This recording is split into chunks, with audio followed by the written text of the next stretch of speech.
Welcome to all of you. स्वागत है आप सभी लोगों का। यूपीपीसीएस जो एग्रीकल्चर के पेपर है उसके ये प्रैक्टिस सेट के प्रोग्राम में आप सभी लोगों का स्वागत है। देखिए इसमें हम लोग जो एग्रीकल्चर का सम्मिलित राज्य कृषि सेवा परीक्षा होने वाली है 1 तारीख को, ठीक है, 1 अगस्त को, तो उससे संबंधित हम लोग यहाँ पर प्रैक्टिस सेट देख रहे थे। ठीक है, तो देखिए 1 अगस्त को ये पेपर होना है, तो वो उससे संबंधित हम लोग प्रैक्टिस सेट देख रहे थे। आज हम लोग प्रैक्टिस सेट नंबर 10 देखेंगे इसका।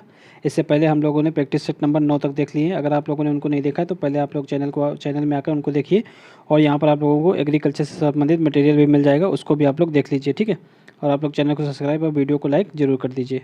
चलिए शुरू करते हैं। यहाँ पर टेस्ट नंबर 10 है, तो इसका पहला क्वेश्चन है। पहला, भारत में विकसित प्रथम संकर मक्का कौन सा है? ऑप्शन है विक्रम, विजय, गंगा 2 या फिर किसान। तो संकर मक्का यानी कि हाइब्रिड मक्का तो कौन सा है? तो गंगा 2 था। ठीक है, इसका राइट आंसर क्या हो जाएगा? बी। मोहिनी किसकी किस्म है? ऑप्शन है मूंग, कपास, अरहर और चना की। तो देखिए किसकी है मोहिनी? तो मोहिनी मूंग की किस्म है। ठीक है, इसको आप लोग याद रखिएगा। नेक्स्ट है अंकुर किसकी किस्म है? अंकुर सोयाबीन, कपास, जूट या फिर तंबाकू की। तो अंकुर किसकी किस्म है? तो देखिए यहाँ पर अंकुर किसकी है? तो अंकुर सोयाबीन की किस्म है। ठीक है, इसको आप लोग याद रखिएगा। बढ़ते नेक्स्ट क्वेश्चन है कि पहाड़ी मृदाएं साधारणतः कैसी होती हैं? ऑप्शन है अम्लीय, उदासीन, क्षारीय या फिर लवणी। तो देखिए जो पहाड़ी मृदाएं होती हैं वो अम्लीय होती हैं। अम्लीय में होता क्या है? जितने भी पोषक तत्व हैं वो बह जाते हैं या फिर लिंचिंग प्रक्रिया के द्वारा भूमि के अंदर चले जाते हैं। तो इसलिए पहाड़ी क्षेत्रों में ज़्यादा वर्षा होती है, इसलिए वहाँ पर अम्लीय मृदा पाई जाती है। ये याद रखना आप लोग। अम्लीय मृदा को सुधारने के लिए हम लोग चूना मिलाते हैं और क्षारीय मृदा को सुधारने के लिए जिप्सम मिलाते हैं। ठीक है, जिप्सम का यूज़ करते हैं। बढ़ते नेक्स्ट। अंतर्राष्ट्रीय शुष्क कृषि अनुसंधान केंद्र कहाँ है? ऑप्शन है अमेरिका, कनाडा, सीरिया या फिर ताइवान। तो देखिए यहाँ पर अंतर्राष्ट्रीय शुष्क कृषि अनुसंधान केंद्र पूछा गया है, तो ये सीरिया में। अगर यहाँ पर राष्ट्रीय पूछा जाता है तो राष्ट्रीय शुष्क कृषि अनुसंधान संस्थान कहाँ पे है? तो जोधपुर में है। ठीक है, जोधपुर कहाँ पे है? तो राजस्थान में। इसको आप लोग याद रखिएगा, इसको कजरी भी बोलते हैं। ठीक है, शॉर्टकट में। बढ़ते नेक्स्ट, गेहूँ की जो है सोनालिका किस्म में वामनेता जीन का स्रोत कौन सा है? ऑप्शन है RST 110, STU 10, STU 1, नॉरिन 1 या फिर नॉरिन 10। तो देखिए गेहूँ में कौन सी जो है, जितने भी संकर जीन बनाए जाते हैं गेहूँ का संकर जीन कौन सा है? तो ये नॉरिन 10 है। इसको आप लोग याद रखिएगा, नॉरिन 10। नेक्स्ट है गेहूँ में सर्वप्रथम संकर प्राप्त किया था किसने? यहाँ पर देखिए विज्ञानी का नाम पूछा गया है। ऑप्शन है सीरप, बैकमैन या फिर नाइट या फिर कोल्ड्यूटर। तो इसका राइट आंसर क्या हो जाएगा? नाइट के द्वारा यह सर्वप्रथम यह कार्य किया गया था। ठीक है, तो इनके द्वारा कौन सा जीन यूज किया गया था? नॉरिन 10 इन्हीं के द्वारा यूज किया गया था। इसको भी आप लोग याद रखिएगा। नेक्स्ट है 8 नंबर क्वेश्चन। 8 नंबर है, देखिए शीतल भंडार में भंडारित किए जाने वाले जो है फल जो है अधिक समय तक चलते हैं, क्यों? तो देखिए सूरज की रोशनी नहीं पड़ने दी जाती है, या फिर पर्यावरण में CO2 की सांद्रता बढ़ा दी जाती है, या फिर श्वसन दर घटा दी जाती है, या फिर आर्द्रता बढ़ा दी जाती है। देखिए श्वसन दर घटा दी जाती है। ठीक है, जिसकी जितनी कम श्वसन दर होगी तो वह फल या फिर सब्जी उतनी ही ज़्यादा चलती है। जैसे कि देखिए आलू, प्याज, इन सब की श्वसन दर कम होती है, तो वो ज़्यादा समय तक उनको स्टोर किया जा सकता है। पालक वगैरह की श्वसन दर बहुत ही कम होती है। ठीक है, पालक हो गया तो इनकी श्वसन दर बहुत कम होती है, इसलिए ये बहुत जल्दी ख़राब हो जाती हैं। तो जिनकी श्वसन दर जितनी कम होगी उतना ही ज़्यादा समय तक वो फल टिकेंगे, फल या फिर सब्जी कोई भी हो। तो ऑक्सीसोल मृदाएँ कौन सी होती हैं? नेक्स्ट है ऑक्सीसोल मृदाएँ कौन सी होती हैं? ऑप्शन है अधिक उपजाऊ, अपक्षयित, कम नम या फिर इनमें से कोई नहीं। तो देखिए जो अधिक अपक्षयित जो मृदाएँ होती है वो ऑक्सीसोल कहलाती है। ठीक है, बढ़ते नेक्स्ट है पूसा बासमती किसकी किस्म है? ऑप्शन है चना की, मूंग की, लोबिया की या फिर बासमती नहीं, सॉरी यहाँ पे बरसाती लिखा है, तो यह किसकी है? तो लोबिया की। देखिए लोबिया कब कब बोई जाती है? या खरीफ की फसल है, और यह जैसे ही बरसात स्टार्ट होती है तो बारिश होने लगती है तब बोई जाती है। तो इसी से आप लोग इसको कनेक्ट करके याद कर सकते हैं। ठीक है, बरसाती किसकी? लोबिया की। नेक्स्ट है उच्च pH वाली क्षारीय मृदाओं में प्रायः किसकी न्यूनता होती है? ऑप्शन मैग्नीशियम, कैल्शियम, नाइट्रोजन या फिर सोडियम की। तो देखिए उच्च pH वाले में किसकी न्यूनता होती है? तो ये क्षारीय मृदाओं में तो नाइट्रोजन की न्यूनता होती है। ठीक है, ऑप्शन नाइट्रोजन हो जाएगा, डी। नेक्स्ट है मृदाओं में कार्बनिक पदार्थों से कार्बनिक कार्बन का अनुपात कितना होता है? तो जो इसमें मृदाओं में कार्बनिक अनुपात कितना होता है ये पूछा गया यहाँ पर। तो इसका राइट आंसर क्या हो जाएगा? 12:1 होता है। इसको आप लोग याद कर लीजिए, ये बहुत बार पूछा जाता है। नेक्स्ट है किस पोषक तत्व की कमी के कारण जो है पौधा बौना हो जाता है और कल्ले कम निकलते हैं? तो ऑप्शन है नाइट्रोजन, सोडियम, फास्फोरस या फिर जिंक। तो ये नाइट्रोजन की कमी से ऐसा होता है। ठीक है, इसको भी आप लोग याद कर लीजिए, ये भी काफ़ी क्वेश्चन पूछा जाता है। नेक्स्ट है देखिए 14 नंबर, निम्न पर विचार कीजिए। यहाँ पर गेहूँ, धान, मूंगफली, सोयाबीन। तो पूछा गया प्रोटीन अंश के बढ़ते क्रम में इनको लगाना है। तो सबसे कम प्रोटीन किस में होता है? तो देखिए सबसे ज़्यादा किस में होता है? तो सोयाबीन में होता है। तो ये सबसे लास्ट में रहेगा। ये देखिए इन दोनों में से, तो ये इन्हीं दो में से कोई एक आंसर होगा। ये भी देखिए यहाँ पर सेट है मूंगफली, उसके पश्चात मूंगफली में होता है। और फिर उसके पश्चात यहाँ पर गेहूँ, धान में किस में प्रोटीन ज़्यादा होता है? तो गेहूँ में होता है। धान में क्या ज़्यादा होता है? तो कार्बोहाइड्रेट ज़्यादा होता है। तो यहाँ पर अगर सबसे कम किस में हुआ प्रोटीन? तो प्रोटीन सबसे कम धान में हुआ। तो 3, 1, 2, 4 हो जाएगा। ठीक है, राइट आंसर सी हो जाएगा। नेक्स्ट है सरसों का तेल की कड़वाहट किस रसायन के द्वारा होती है? ऑप्शन है फिनाइल, अमीनो अम्ल, ग्लूकोसिलिकेट्स या फिर इरूसिक अम्ल। तो इसको ऑप्शन सी इसका राइट आंसर हो जाएगा, ग्लूकोसिलिकेट्स के कारण, ग्लूकोसिलिकेट्स। ठीक है, अंगूर में पाया जाने वाला सशक्त कार्बनिक अम्ल कौन सा होता है? ये पूछा गया है। ऑप्शन है acetic acid, malic acid, tartaric acid या फिर ऑक्जेलिक एसिड। तो देखिए यहाँ पर अंगूर में टार्टरिक एसिड पाया जाता है, जिसको आप लोग याद रखना। ठीक है, और एस्टिक एसिड ये नींबू वर्गीय फलों में पाया जाता है, और ये मैलिक एसिड ये सेब में पाया जाता है। ठीक है, और ऑक्जेलिक एसिड ये किस में पाया जाता है? टमाटर में। ठीक है, इसको आप लोग याद रखिएगा। नेक्स्ट है एनी बोर्लांग को नोबेल पुरस्कार किस में मिला था? तो देखिए एनी बोर्लांग कौन थे? तो ये जो विश्व लेवल पर हरित क्रांति के जनक थे, और अपने भारत में कौन थे? तो ये एम एस स्वामीनाथन थे। पर इनको जो है किस क्षेत्र में दिया गया था? तो देखिए यहाँ पर कृषि मत लगा दीजिएगा, क्योंकि कृषि में तो नोबेल पुरस्कार दिया ही नहीं जाता है कृषि के क्षेत्र में। ठीक है, शांति के क्षेत्र में दिया जाता है। तो इसका राइट आंसर शांति हो जाएगा, चूँकि इनको शांति के लिए दिया गया था। ठीक है, दिया तो अर्थशास्त्र और मेडिकल के क्षेत्र में भी जाता है, लेकिन इनको शांति में दिया गया था। ये आप लोग याद रखिएगा। नेक्स्ट है इरियास वाइटेला किस फसल का प्रमुख कीट है? ऑप्शन है बैगन, कपास, नींबू या फिर सूरजमुखी। तो देखिए इसको सूंडी बोलते हैं, सूंडी। तो सूंडी कपास के बीज में घुस जाती है, जिससे कपास का जो है 80% तक उत्पादन गिर जाता है। इसको आप लोग याद रखिएगा, सूंडी। यही उसमें भी चने वगैरह में जितने भी फलीदार फसलें होती हैं, सब में अधिकतर फसलों में ये पाया जाता है।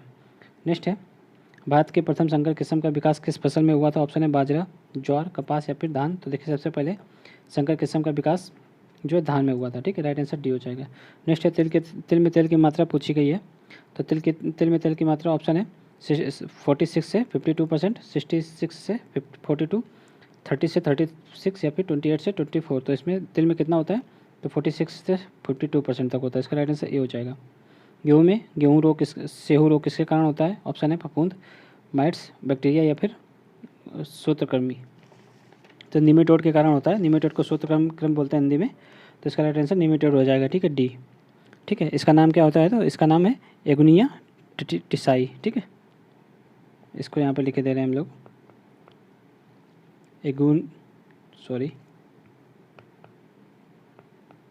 एगुइना टिसाई। ठीक है, ये इसका बायोलॉजिकल नेम है। बढ़ते नेक्स्ट, चौधरी चरण सिंह राजकीय कृषि विपणन संस्थान कहाँ पे है? तो ऑप्शन है तमिलनाडु, केरल, राजस्थान या फिर नई दिल्ली। तो देखिए ये पे जयपुर में स्थित है। जयपुर कहाँ पे? राजस्थान में। इसका आंसर सी हो जाएगा। बढ़ते नेक्स्ट है नीलम मसूर किस्म है किसकी? तो इजी क्वेश्चन है। ऑप्शन देख लीजिए इसके, अमरूद, केला, आम या फिर पपीता। तो ये आम की किस्म है, इसको आप लोग याद रखिएगा। काटने से पहले प्रथम खड़ी फसल के पंक्तियों के बीच में फसल को बो देना क्या कहते हैं? देखिए काटने से पहले ही कोई फसल बो देते हैं तो उसको रिले क्रॉपिंग बोलते हैं। देखिए रिले क्रॉपिंग, इसमें क्या होता है? एक फसल काट नहीं पाते उससे पहले दूसरी बो दी जाती है, एक पक नहीं पाती उससे पहले दूसरी बो दी जाती है। ठीक है, तो इसको रिले क्रॉपिंग। इसी प्रकार की जो रिले प्रतिस्पर्धा होती है दौड़ में, खेल में, उसी से प्रेरित होकर ये नाम लिया गया है। और ये कैसा होता है? रिले क्रॉपिंग की हिंदी क्या होती है? अनुप्रद सस्यन। तो इसका राइट आंसर क्या हो जाएगा? डी हो जाएगा। बर्तन निम्नलिखित युग्मों में से कौन सा एक जो है लोहे का प्रचुर स्रोत है? ऑप्शन है चीकू, पेठा, पपीता, पात गोभी, चौलाई, कोयला या फिर बैगन या नींबू वंश के फल। तो देखिए चौलाई और केला में सबसे ज़्यादा जो है लोहा पाया जाता है, आयरन। ठीक है, तो इसलिए जिनमें एनीमिया नामक रोग होता है, एनीमिया रोग किसके कारण होता है? तो आयरन की कमी कैसे होता है? तो उनको चौलाई और केला खाने की सलाह दी जाती है। नेक्स्ट, किस पोषक तत्व की कमी के कारण जो है पौधों में शीर्षस्थ कलिकाएं मर जाती हैं? ऑप्शन है तांबा, बोरान, मैग्नीशियम या फिर इनमें से कोई नहीं। तो देखिए ये क्या, इसका राइट आंसर क्या हो जाएगा? बोरान की कमी से ऐसा होता है। ठीक है, बढ़ते नेक्स्ट है लोहे का सबसे समृद्ध स्रोत निम्नलिखित में से कौन सा है? ऑप्शन है पार्सले, अजवाइन, पालक या फिर हरी मटर। तो देखिए पालक में सबसे ज़्यादा लोहा पाया जाता है, ये आप लोग याद रखिएगा। नेक्स्ट है डोलोमाइट का सूत्र क्या होता है? रासायनिक सूत्र यहाँ पर ये कैल्शियम कार्बोनेट का, ये मैग्नीशियम सल्फेट का, ये कैल्शियम हाइड्रोक्साइड का, यही डोलोमाइट का है। ठीक है, राइट आंसर क्या हो जाएगा? डी हो जाएगा। बढ़ते नेक्स्ट निम्नलिखित में से कौन सा एक लवणी मृदा में फसल की विफलता के लिए उत्तरदायी है? ऑप्शन है उच्च प्रासंगिक विभव, निकृष्ट वातन, निम्न पारगम्यता या फिर निकृष्ट भौतिक दशा। तो देखिए उच्च प्रासंगिक विभव के कारण जो है लवणी मृदा में फसल अच्छे से नहीं हो पाती है। नेक्स्ट है, बीज और दाने में मूल अंतर क्या होता है? ऑप्शन है बीज संसाधन प्रचलनों में, या फिर समष्टि की एक समानता में, बीजोपचार में, या फिर अनुवांशिक शुद्धता में। तो इसके राइट आंसर क्या हो जाएगा? अनुवांशिक शुद्धता में। देखिए दोनों आकार में सेम में तो एक ही होते हैं। जैसे कि मान लो गेहूँ का दाना लिया तो उसको दाना और बीज दोनों बोल सकते हैं, लेकिन ये बीज तब बोलते हैं जब उसकी अनुवांशिक शुद्धता ज़्यादा होती है। ऐसे बीज उगाने के लिए जो है भारत सरकार और राज्य सरकारें अपनी अपनी संस्थाएं चलाती हैं। तो ये भी इम्पोर्टेंट है, आप लोग याद रखिएगा। नेक्स्ट है, धान में किसके कारण जो है सुगंध पाई जाती है? ऑप्शन है प्रोटीन, फास्फोरस, तेल, या फिर कार्बोहाइड्रेट। तो देखिए धान में तेल के कारण सुगंध पाई जाती है। ठीक है, धान में के तेल की भूसी में अगर पूछा जाए तेल कितना निकलता है तो 4% निकलता है। और जो पॉलिश किए हुए धान की भूसी होती है उसके भूसी में 10 से 12% तक निकलता है। ठीक है, 10.12% निकलता है, इसको आप लोग याद रखिएगा। नेक्स्ट है, फोटोमीटर से क्या करते हैं? तो वाष्पीकरण दर नापते हैं, या फिर वृद्धि दर नापते हैं, या फिर प्रकाश संश्लेषण, या फिर वायुदाब नापते हैं। तो राइट आंसर क्या हो जाएगा? वाष्पोत्सर्जन दर नापते हैं। ठीक है, ट्रांसपिरेशन नापते हैं इससे। राइट आंसर ए हो जाएगा। नेक्स्ट है, मृदा क्षरण रोकने के लिए सबसे अच्छी फसल कौन सी है? फसल चक्र। ऑप्शन है धान, आलू, उड़द, धान, चना, बाजरा, चना, ज्वार, आलू। देखिए धान, आलू, उड़द हो जाएगा इसका राइट आंसर। ठीक है, राइट आंसर ए हो जाएगा। नेक्स्ट है, सिनकोना पौधे की छाल से बनाई जाती है, क्या बनता है? पेनिसिलिन, कुनैन, मेहंदी, या फिर अफीम। तो देखिए कुनैन बनता है सिनकोना पौधे की छाल से, और यह जो है मलेरिया रोग के लिए मलेरिया उपचार के लिए यूज होता है। ठीक है, इसका राइट आंसर क्या हो जाएगा? बी हो जाएगा। आम की वह प्रजाति कौन है जो साल भर में 2 फसल देती है? ऑप्शन दशहरी, नीलम, लंगड़ा, चौसा। तो इसका राइट आंसर क्या हो जाएगा? नीलम प्रजाति जो है साल भर में 2 फसल देती है। ठीक है, बढ़ते नेक्स्ट है, अधिक वर्षा वाले स्थान की भूमि पाई जाती है तो लवणी, ऊसर, उर्वरा, या फिर अम्लीय। तो देखिए आज जो इसको पहले हम बता चुके हैं कि अधिक वर्षा जहाँ पे होती है वहाँ पे जितने पोषक तत्व होते हैं वह फिर बह जाते हैं, या फिर लिंचिंग प्रक्रिया के द्वारा भूमि के नीचे चले जाते हैं। तो इसका राइट आंसर क्या हो जाएगा? अम्लीय मृदा। ठीक है, जहाँ पर अधिक वर्षा होती है वहाँ अम्लीय मृदा पाई जाती है। नेक्स्ट, गन्ने की शर्करा किससे ज्ञात किए जाते हैं? ऑप्शन है फोटोमीटर, लेक्टोमीटर, मोनोमीटर और रिफ्लेक्टोमीटर। तो राइट आंसर क्या हो जाएगा इसका? रिफ्लेक्टोमीटर। ठीक है, इलेक्ट्रोमीटर से दूध की शुद्धता मापी जाती है। ठीक है, और फोटोमीटर से अभी हमने ऊपर आप लोगों को बताया, फोटोमीटर से वाष्पोत्सर्जन की दर नापी जाती है। ठीक है, ट्रांसपिरेशन की दर, रेट ऑफ ट्रांसपिरेशन। नेक्स्ट है, निम्नलिखित में से कौन सा तत्व जो है मृदा में वातावरण के द्वारा पहुंचता है? ऑप्शन है फास्फोरस, पोटास, जिंक, या फिर नाइट्रोजन। तो देखिए नाइट्रोजन ही ऐसा तत्व है जो कि वातावरण के द्वारा, ठीक है, वातावरण से ये उसमें मृदा में पहुंचता है। और मृदा पौधे किस रूप में लेते हैं इसको? तो नाइट्रेट के रूप में पौधे ग्रहण करते हैं नाइट्रोजन को। ये आप लोग याद रखिएगा, यहाँ से क्वेश्चन बहुत बनता है। ठीक है, यहाँ पर 2 फसलें होती हैं मुख्य रूप से, धान और आलू। तो ये जो है नाइट्रोजन को जो है अमोनिया के रूप में भी ग्रहण कर लेते हैं। ठीक है, ये भी आप लोग याद रखिएगा। नेक्स्ट है, आलू का झुलसा रोग निम्नलिखित में से आलू के झुलसा रोग के लिए रासायनिक नियंत्रण के लिए किसका छिड़काव करना पड़ता है? ऑप्शन है इंडोसल्फान का छिड़काव, मृदा एवं बीज शोधन, गामा BSC का छिड़काव, या फिर डाइथेनियम 45 का छिड़काव। तो इसका राइट आंसर यही है, डी नंबर। ठीक है, डाइथेनियम 45 का छिड़काव किया जाता है इसके लिए। नेक्स्ट है, पीट मृदाएं कौन सी होती हैं? ऑप्शन है काली, भारी और अम्लीय मृदाएं। तो देखिए पीट मृदाएं अम्लीय होती हैं, काली और भारी होती हैं। इसका राइट आंसर ये सही है। ठीक है, और ऑप्शन देख लेते हैं पर वो सही नहीं होंगे कोई भी। देखिए यहाँ पर लाल, ये क्षारीय उदासीन तो होती नहीं है, अम्लीय होती है पर वो काली होती है, तो ये भी गलत हो गया। बढ़ते नेक्स्ट है, ऊसर भूमि सुधार में प्रयुक्त रसायन कौन सा होता है? Calcium sulphate, calcium sulphate, sodium sulphate, sodium bicarbonate, या फिर कैल्शियम कार्बोनेट। तो इसका राइट आंसर क्या हो जाएगा? कैल्शियम सल्फेट यूज होता है। ठीक है, ऊसर मृदा के सुधार के लिए। नेक्स्ट है, जल प्रयोग दक्षता सर्वाधिक किसमें होती है? बाढ़ सिंचाई में, बार्डर सिंचाई में, छिड़काव सिंचाई में, या फिर बूंद बूंद सिंचाई में। इसको टपक सिंचाई बोलते हैं। ठीक है, इसमें क्या होता है, प्लांट में जो है प्लांट की जड़ में बूंद बूंद करके पानी टपकाया जाता है। इससे पानी की जो है 60 से 70% की बचत होती है। और इसमें छिड़काव सिंचाई में 50% की बचत होती है। तो सबसे ज़्यादा किसमें बचत हुई? इसमें। तो राइट आंसर क्या हो जाएगा? डी। देखिए यहाँ पर हमने सब पूरा इरिगेशन एवं ड्राइनेज सिस्टम ऑफ क्रॉप में ये सब पढ़ा रखा है। अगर आप लोगों ने उसको वीडियो को नहीं देखा है, ठीक है, स्टडी मटेरियल हमने थोड़ा बहुत बना रखा है। अगर आपने उसको नहीं देखा है तो ज़रूर देखिए, करीब 12-13 लेक्चर हैं, तो वो बहुत इंपॉर्टेंट है। मेन चैप्टर का हमने बना रखा है, उनको जरूर देख लीजिए आप लोग एग्जाम से पहले। ठीक है, निम्नलिखित में से कौन मृदा जो है जल प्रकार पौधों के लिए सबसे अधिक लाभकारी है? ऑप्शन है क्वेश्चन है, निम्नलिखित में से कौन मृदा जल प्रकार जो है पौधे के लिए सबसे लाभकारी है? तो मृदा जल प्रकार पूछा गया यहाँ पर। ऑप्शन है कैपिलरी वाटर, यानी कि कोशिका जल, गुरुत्वीय जल, आर्द्रग्राही जल, संयुक्त जल। तो इसका कैपिलरी वाटर होगा, राइट आंसर ए होगा। ठीक है, यही जो है पौधे के लिए सबसे उत्तम जल होता है, जो भी मृदा में होता है।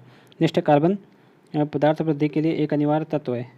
तो कहाँ से प्राप्त होता है कार्बन? ऑप्शन है मृदा से, हवा से, पानी से या फिर प्रकाश से। तो देखिए हवा से प्राप्त होता है, ठीक है, इसको आप लोग गलत मत करिएगा। नेक्स्ट है निम्नलिखित में से कौन सा एक अम्लीय मृदा के में सुधारक के रूप में यूज होता है? तो देखिए अभी बताया था अम्लीय मृदा में क्या यूज होता है, चूना होता है। क्षारीय मृदा में क्या होता है? तो जिप्सम होता है। ये जिप्सम क्षारीय मृदा में, अम्लीय मृदा में चूना होता है। यूरिया में नाइट्रोजन का परसेंटेज कितना होता है? तो 46% होता है, ठीक है, इसको आप लोग याद रखिएगा, ठीक है। अमोनियम सल्फेट में कितना होता है? 26 होता है। बढ़ते नेक्स्ट है भारतवर्ष में सबसे अधिक क्षेत्र में फैली हुई मृदा कौन सी है? ऑप्शन है काली मृदा, लाल मृदा, लेटराइट मृदा या फिर जलोढ़ मृदा। तो देखिए जलोढ़ मृदा है, ये करीब 46 से 48% तक क्षेत्र में यही मृदा है, ठीक है। तो इसका राइट आंसर क्या हो जाएगा? डी हो जाएगा। नेक्स्ट है नाइट्रोजन की सबसे अधिक मात्रा पाई जाती है, ठीक है, गोबर खाद में, इसको क्या बोलते हैं? FIM शॉर्टकट में, ठीक है, कंपोजिटी वर्मी कंपोजिट या फिर बायोगैस में या फिर पोल्ट्री खाद में। तो देखिए पोल्ट्री खाद में सबसे ज़्यादा नाइट्रोजन पाई जाती है, ठीक है। कितनी पाई जाती है अगर पूछा जाए पोल्ट्री खाद में? तो 1.5 से लेकर 2.5% तक, ठीक है। बढ़ते निम्नलिखित में से कौन सा झूठा फल है?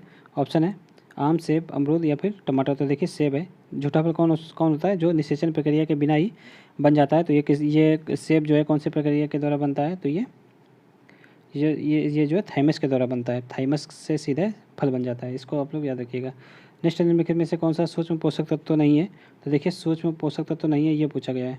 तो देखिए यहाँ पर एक होगा जो कि ये माइक्रो न्यूट्रेंट नहीं है, वो पूछा गया है। तो एक होगा जो माइक्रो होगा, और माइक्रो कितने होते हैं? 9 होते हैं। अगर आप लोगों को याद होगा CHN CHO और CHO 3 ये हो गए, NPK 3 ये हो गए, और कैल्शियम, मैग्नीशियम, सल्फर ये हो गए, ये 9 होते हैं माइक्रो। तो इसमें देखिए सल्फर है यहाँ पर, ये सल्फर माइक्रो में होता है ना कि माइक्रो में, तो उसका राइट आंसर सी हो जाएगा। बाकी तीनों माइक्रो में आते हैं, याद रखिएगा आप लोग। भारत की सबसे अधिक चीनी मिलों की संख्या कहाँ है? ऑप्शन है महाराष्ट्र, तमिलनाडु, उत्तर प्रदेश, बिहार। तो देखिए यहाँ पे महाराष्ट्र में सबसे ज़्यादा चीनी मिलें हैं, उत्तर प्रदेश में सबसे ज़्यादा गन्ना के खेत होता है, गन्ना का क्षेत्रफल भी सबसे ज़्यादा यूपी में ही है, ठीक है। बढ़ते हैं नेक्स्ट है बीज अंकुरण का परीक्षण किसके द्वारा किया जाता है? ऑप्शन है ब्रोमाइड से, आयोडाइड से, क्लोराइड से या फिर उपयोग में से कोई नहीं। तो देखिए किसके द्वारा किया जाता है? तो टेट्राजोलियम क्लोराइड के द्वारा, टेट्राजोलियम क्लोराइड यूज होता है, ठीक है, सीड वायबिलिटी के लिए। तो क्लोराइड यूज होता है, राइट आंसर सी हो जाएगा। आम के बेमौसमी किस्म यहाँ पे पहचानना है। ऑप्शन है दशहरी, नीलम, निरंजन या फिर कृष्णभोग। तो नीलम होती है जो, निरंजन होती है जो बेमौसमी है, ठीक है, बाकी ये सब मौसमी है। बढ़ते नेक्स्ट है खरपतवार विज्ञान का राष्ट्रीय अनुसंधान केंद्र कहाँ है? ऑप्शन है भोपाल, पुणे, जबलपुर या फिर दिल्ली में। तो देखिए भोपाल में खरपतवार विज्ञान का राष्ट्रीय अनुसंधान केंद्र, इसको आप लोग याद रखिएगा, ठीक है। जबलपुर में, जबलपुर कहाँ है? MP में, ठीक है। FCI के खदानों की आर्थिक लागत और निर्गमन मूल्य के बीच अंतर की प्रतिभूति किसके द्वारा की जाती है? ऑप्शन है खाद्य अनुदान द्वारा, बीज की कीमत आधार पर, विपणन एवं निरीक्षण के तहत या फिर उत्पादकता के आधार पर। तो देखिए खाद्य अनुदान द्वारा किया जाता है, राइट आंसर ये हो जाएगा इसका। नेक्स्ट कपास की काली मिट्टी किसकी अधिकता होती है काली मिट्टी में? ऑप्शन है मार्टमारिलीनाइट या फिर कियोलिनाइट या फिर क्लोराइट या फिर इलाइट। तो इसका क्या है right answer? Right answer A हो जाएगा, ठीक है। बढ़ते नेक्स्ट है मृदा कण रचना में परिवर्तन किया जाता है। ऑप्शन है रासायनिक उर्वरक का उपयोग करके, देसी खाद का उपयोग करके, कर्षण क्रिया का उपयोग करके या फिर इनमें से कोई नहीं। तो देखिए अगर सॉइल स्ट्रक्चर में किसी सॉइल स्ट्रक्चर में परिवर्तन नहीं किया जा सकता है मृदा के, ठीक है, सॉइल स्ट्रक्चर में होता है ना कि सॉइल टेक्सचर में। सॉइल स्ट्रक्चर में, सॉइल संरचना में कर सकते हैं पर टेक्सचर में नहीं। तो इसका आंसर डी हो जाएगा, ठीक है। और सॉइल संरचना में हम लोग जुताई गुड़ाई करके उसका परिवर्तन भी कर सकते हैं, लेकिन सॉइल टेक्सचर में कोई परिवर्तन नहीं किया जा सकता। राइट आंसर डी होगा। धान की भूसी में तेल कितना होता है? तो अभी हमने बताया था धान की भूसी में कितना होता है? 4% होता है। तो यहाँ पर ऑप्शन 4% कोई भी नहीं है, तो इसको आप बी मान सकते हैं। और अगर जो पॉलिश किए हुए धान की भूसी होती है उसमें 10.12% होता है, इसको भी आप लोग याद रखिएगा। नेक्स्ट है कौन सी रिले क्रॉपिंग का उदाहरण है? ये देखिए रिले क्रॉपिंग का फिगर हमने आप लोगों को हर बार बताया है, ठीक है। इसमें कौन सा है? गेहूँ, धान गेहूँ, सोयाबीन गेहूँ, मक्का तोरैया या फिर मक्का तोरई गेहूँ लोबिया। तो इसका राइट आंसर डी हो जाएगा, मक्का गेहूँ, ठीक है, मक्का तोरैया गेहूँ लोबिया। नेक्स्ट निम्नलिखित में से कौन म्यूटेशन का प्रकार नहीं है? म्यूटेशन मीन्स जो जीन के लेवल पर जो सुधार किए जाते हैं ताकि प्लांट अच्छे से ग्रो कर सके। तो जीन के लेवल पर सुधार तो किस में नहीं किया जा सकता है? ऑप्शन है हाइब्रिडाइजेशन। तो हाइब्रिडाइजेशन में क्या होता है? दो अलग अलग गुणों के प्लांट लेते हैं। जैसे मान लीजिए ये सबसे लंबा प्लांट होता है और ये इसमें फल अच्छे लगते हैं, तो इन दोनों गुणों को मिला करके एक नया बीज तैयार करते हैं, तो इसको हाइब्रिडाइजेशन बोलते हैं। यहाँ पर गुणों के आधार पर होता है, तो इसका आंसर बी हो जाएगा, ना कि इसमें जेनेटिक लेवल पे। इन तीनों में जेनेटिक लेवल पे परिवर्तन करते हैं, इसलिए इसको म्यूटेशन बोलते हैं। बढ़ते नेक्स्ट है, भंडारण अवस्था में प्याज के अंकुरण रोकने के लिए किसका उपयोग करते हैं? ऑप्शन है NII, MH, GA या फिर PCPA। तो MH का यूज करते हैं, ठीक है। MH का फुल फॉर्म क्या होता है? MH का फुल फॉर्म होता है मौलिक हाइड्राजाइल, ठीक है। मौलिक हाइड्राजाइल के जो है 2500 पार्ट्स पर मिलियन के दर से छिड़काव किया जाता है, इसको आप लोग याद रखिएगा। नेक्स्ट है, पादप वृद्धि तत्व जो अंगूर के फल को बढ़ाने में सहायक होता है। ऑप्शन है एप्सिक अम्ल, जिब्रेलिक अम्ल, एथिलीन या फिर साइटोकाइनिन। तो देखिए जिब्रेलिक अम्ल जो है अंगूर के फल को बढ़ाने के लिए सहायक है, ठीक है। और एथिलीन तो जो फलों को पकाने के लिए यूज होता है, और एप्सिक एसिड ये जो है फल जो है ये मतलब कि वृद्धि रोधक है, इसको माना जाता है। आप लोग इसको याद रखिएगा। नेक्स्ट है, केंद्रीय उपोष्ण उद्यान संस्थान कहाँ है? ऑप्शन है लखनऊ, उधम सिंह नगर, जोरहाट या फिर बंगलोर। तो देखिए लखनऊ में स्थित है।